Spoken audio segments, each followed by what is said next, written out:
नमस्कार दोस्तों, हमारे चैनल के अंदर आपका स्वागत है। दोस्तों, ये प्रकृति हमें कुछ न कुछ देती रहती है और प्रकृति के माध्यम से ही हमें पता चलता है कि हमारे जीवन के अंदर हमारे साथ क्या होने वाला है।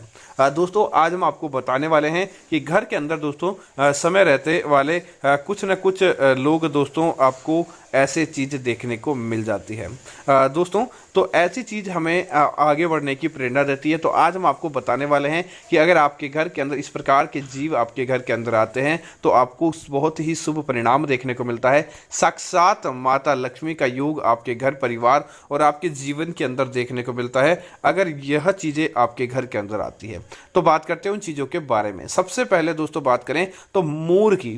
दोस्तों, जिस घर के अंदर मोर दिखाई देता है या मोर जिस घर के अंदर आता है वहां पर साक्षात भगवान श्री कृष्ण का निवास होता है। और अगर एक बार मोर आकर आपके जीवन के अंदर भी आपके घर के आंगन के अंदर आकर नृत्य कर दे तो दोस्तों उस नृत्य के बाद में जो सकारात्मकता आपके घर के अंदर बिखरती है, समझ लीजिए कि आप मालामाल हो जाते हैं। घर परिवार खुशियों से आपका भर जाता है। जिस घर के अंदर आकर एक बार मोर नृत्य कर दे या अपनी पूंछ का दोस्तों एक जैसे मोर पंख वहां पर बिखेर दे। दोस्तों, छीना हुआ मोर पंख कभी भी फायदेमंद नहीं होता। मोर के द्वारा स्वयं त्यागा गया मोर पंख ही सबसे उत्तम और फायदेमंद होता है। दोस्तों, छछूंदर आपने देखा होगा। छछूंदर वैसे घरों के अंदर आता है तो किसी प्रकार का नुकसान भी नहीं करता। छछूंदर जिस घर के अंदर आता है वहां पर देवी लक्ष्मी का वास होता है या जहां पर सकारात्मकता होती है वहीं पर छछूंदर के पैर अपने आप ही पड़ जाते हैं। तो दोस्तों, अगर आपके घर के अंदर छछूंदर आया है या छछूंदर के आपके घर के अंदर पैर पड़े हैं, इसका मतलब है जल्द ही आपके घर के अंदर लक्ष्मी का आगमन होने वाला है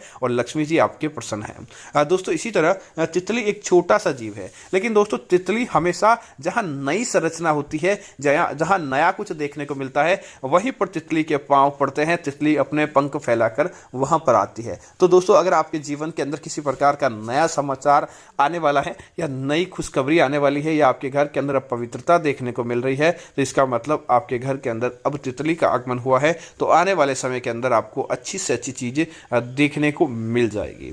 दोस्तों, इसी तरह आपने देखा होगा कि आपने जिस प्रकार से काली एक मक्खी को देखा होगा, बहुत बड़ी होती है जो आपको चित्र में दिखाई देगी। ये काली मक्खी दोस्तों आपके घर के अंदर भूल से भी नहीं आनी चाहिए। जिस भी घर के अंदर ये जाती है वहाँ पर दुखद समाचार लेकर जाती है। वहाँ पर अपने आप ही जिस घर परिवार के अंदर लोग होते हैं वह बीमार आदि पड़ने लगते हैं और उस घर के अंदर नकारात्मकता आती है। इसीलिए यह मक्खी किसी के भी घर के अंदर नहीं आनी चाहिए। दोस्तों, बात करें छिपकली की। दोस्तों, छिपकली का घर के अंदर दिखाई देना, कई लोग इससे डर जाते हैं, लेकिन यह हमारे घर के अंदर जब भगवान के मंदिर के आसपास भटकती है, दीपावली की रात, अमावस्या की रात, एकादशी की रात, पूर्णिमा की रात दिखाई दे जाती है तो समझ लीजिए उस घर का उद्धार हो जाता है। उस घर के अंदर कभी भी किसी प्रकार का दुख दारुण्य नहीं आता। उस घर के अंदर अपने आप ही खूबसूरती देखने को मिल जाती है। इसीलिए छिपकली का घर के अंदर आना नुकसान नहीं बल्कि अनेक प्रकार से फायदा होता है और देखते ही देखते आप अपने घर परिवार और आपके जीवन के अंदर मालामाल हो जाते हैं। दोस्तों, इसी तरह इस बात का ध्यान रखें, जिस घर के अंदर अगर अपने आप ही आप बिना बुलाए ही कोई उल्लू आ जाए, उल्लू आकर आपके घर के मुख्य द्वार पर बैठ जाए, आपके घर की छत पर बैठ जाए या आपके घर के अंदर बैठ जाए तो समझ लीजिए दोस्तों माता लक्ष्मी जी आपके घर के आसपास ही है। क्योंकि जहां पर माता लक्ष्मी के पैर पड़ते हैं वहां पर उल्लू के दर्शन अपने आप ही देखने को मिल जाते हैं और उल्लू आपको मालामाल करने का काम करता है। इसीलिए उल्लू का आपके घर के अंदर आगमन भी हो तो उसे भगाना नहीं चाहिए और विशेष तौर से सुबह के समय ही उसके दर्शन होते हैं। ऐसा नहीं है कि आप जानबूझकर कोई उल्लू को हानि पहुंचाए, ऐसा काम अगर आप करेंगे तो दोस्तों कभी भी आपके घर के अंदर देवी लक्ष्मी निवास नहीं करेगी। दोस्तों, इसी तरह आपने देखा होगा चूहा प्रत्येक घर के अंदर होता है। यह बिना बुलाए आने वाला मेहमान होता है। लोग इसे गणेश जी का रूप मानते हैं, लेकिन दोस्तों हम कहेंगे कि चूहे का घर के अंदर आगमन होना बहुत अशुभ होता है। जिस घर के अंदर चूहे बहुत संख्या के अंदर होते हैं वहां पर अपने आप ही देवी लक्ष्मी नाराज हो जाती है, क्योंकि चूहे घर की मुख्य चीज़ों को, घर की इंपॉर्टेंट चीज़ों को, घर के अनाज को धीरे धीरे खाने लगते हैं और उसे खत्म करते हैं। उसे खत्म करने के कारण घर के अंदर नकारात्मकता आती है। लेकिन दोस्तों आप चूहों को मार भी नहीं सकते कि भगवान गणेश का वाहन माना गया है और आप अपने सर पर पाप लेना नहीं चाहते, या फिर दोस्तों चूहों को पकड़ना चाहते हैं लेकिन वो आपकी पकड़ से दूर हो जाते हैं। तो दोस्तों आप क्या करें, जहां पर चूहे आते हैं वहां पर एक बार नीम का धुआं कर दें, आप देखेंगे चूहे वहां से चले जाएंगे और आपके घर की बिना बुलाए समस्या ही समाप्त हो जाएगी। दोस्तों बारिश के समय आपने देखा होगा कि जैसे कई लोग क्या करते हैं दोस्तों, कछुआ होता है, आपने देखा होगा समुद्र मंथन जो हुआ था, समुद्र मंथन वो कछुए की पीठ पर हुआ था, इसीलिए कछुए की पीठ बहुत ज्यादा मजबूत मानी गई है।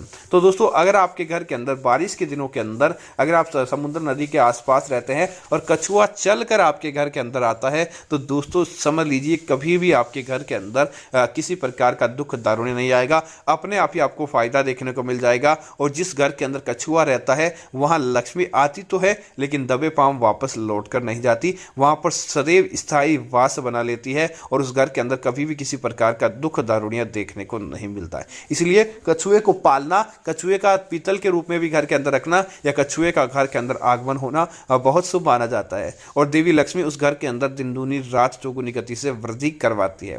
दोस्तों इसी तरह बिच्छू एक जीव है जो गर्मी के दिनों के अंदर अपने आप ही घरों के अंदर आ जाता है। दोस्तों बिच्छू का होना आपके लिए सही नहीं माना जाता। इसका कारण है बिच्छू कभी भी डंक मार सकता है, बिच्छू आपको घायल कर सकता है और दूसरा जहां पर बिच्छू होता है वहां पर नकारात्मकता निश्चित तौर पर रहती है। तो अगर बिच्छू आपके घर के अंदर है और डंक भी नहीं मारे लेकिन आपके जीवन के अंदर नकारात्मकता आ जाएगी, तो दोस्तों किसी भी प्रकार के जीव को आपको मारना आपका हक नहीं बनता, उसे पकड़कर सुरक्षित स्थान पर छोड़ दे जहां पर वह अपना जीवन यापन कर पाए, ऐसे स्थान पर छोड़ दे ताकि आपका भी नुकसान नहीं हो और किसी भी जीव की भी हत्या नहीं हो। इस बात का आपको जरूर ध्यान रखना चाहिए। दोस्तों इसी तरह चींटियों का घर के अंदर आगमन कई लोग हमसे कमेंट में पूछते हैं क्या शुभ होता है या अशुभ होता है।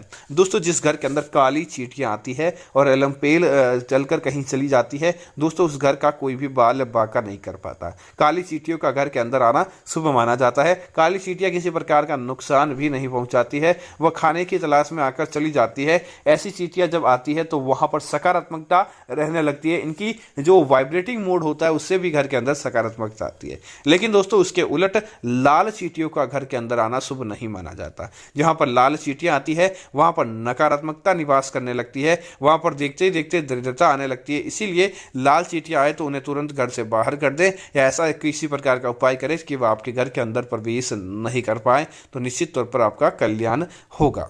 दोस्तों इसी तरह बात करें अगले जीव की कि आपके घर के अंदर क्या शुभ होगा, तो दोस्तों जिस घर के मुख्य द्वार के ऊपर घर की छत पर आकर कौवा सुबह सुबह बैठ जाता है और काव काव की आवाज करता है, उस घर को किसी प्रकार के नए मेहमान आगे आने का आगमन होता है, कोई अच्छे बढ़िया समाचार आने का आगमन होता है। आने वाले समय के अंदर उसका उद्धार होने की संभावना उनके जीवन के अंदर बढ़ जाती है। इसलिए कौवे का आगमन भी घर के अंदर होना शुभ माना जाता है और ऐसा अगर आपके जीवन के अंदर बार बार हो रहा है तो निश्चित तौर पर आपके जीवन के अंदर अच्छी चीजें देखने को मिलेगी, तभी इसका अच्छा सुखद परिणाम आपके घर परिवार और आपके जीवन के ऊपर देखने को मिल रहा है। दोस्तों कोयल का सुबह सुबह आपके कानों के अंदर उसकी आवाज पड़ना, उसकी मधुर धुन ध्वनि का सुनना भी आपके लिए शुभ होगा और अगर आपके जीवन के अंदर ऐसा बार बार हो रहा है तो निश्चित तौर पर आप भगवान के धनी हैं, इसी वजह से आपको ऐसा परिणाम देखने को मिल रहा है। तो उम्मीद है जानकारी आपको अच्छी लगी होगी। ऐसी अन्य जानकारियों के लिए आप हमारे चैनल को सब्सक्राइब करना ना भूलें। धन्यवाद। जय श्री राम।